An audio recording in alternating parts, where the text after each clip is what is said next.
नमस्कार, मैं हूं रविंद्र जैन और आप देख रहे हैं मुंबई मास टाइम्स। आइए देखते हैं आज की मुख्य खबर।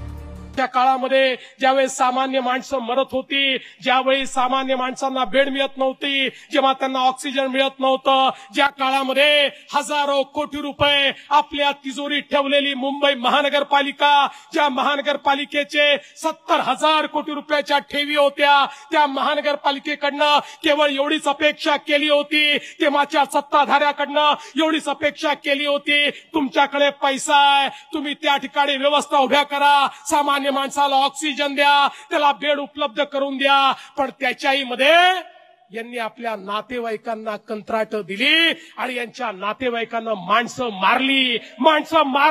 मी म्हणत नाही, तुम्ही ईडीची चार्जशीट बघा। जे डॉक्टर नव्हते त्यांना डॉक्टर दाखवलं, जे कंपाऊंडर नव्हते त्यांना कंपाऊंडर दाखवलं, ज्यांना नर्सिंगचं ट्रेनिंग नव्हतं त्यांना नर्सेस दाखवलं आणि त्यांना त्या ठिकाणी उभं करून त्यांच्या माध्यमातून हजारो रुपये, लाखो रुपये, करोडो रुपये त्या ठिकाणी लाटले आणि परिणाम काय झाला? माझा आम मुंबईकर हा पटा त्या ठिकाणी मेला। अरे जनावरासारखा माझा मुंबईकर मेला, पण माझ्या मेलेल्या मुंबईकराच्या टाळूवरचं लोणी खाणारे हे नालायक यांनी त्या मुंबईकराचं ते शव ज्या बॉडी बॅग मध्ये न्यायचं, त्या बॉडी बॅग मध्ये ही घोटाळा केला।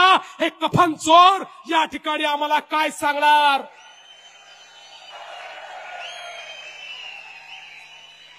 हे कफन चोर ज्याने कफन मध्ये चोरी केली, हे कफन चोर कोणच्या तोंडानं मुंबईकरांपुढे येतात हा माझा सवाल आहे। आणि म्हणून काळजी करायचं कारण नाही आहे, मी तुम्हाला विनंती करण्याकरता आलो आहे।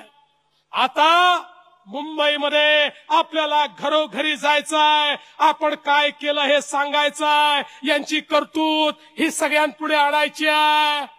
आणि एकदा यांची करतूत लोकांपुढे आली तर आपल्याला मतही मागण्याची आवश्यकता नाही, लोक यांना घरी बसवल्याशिवाय राहणार नाहीत।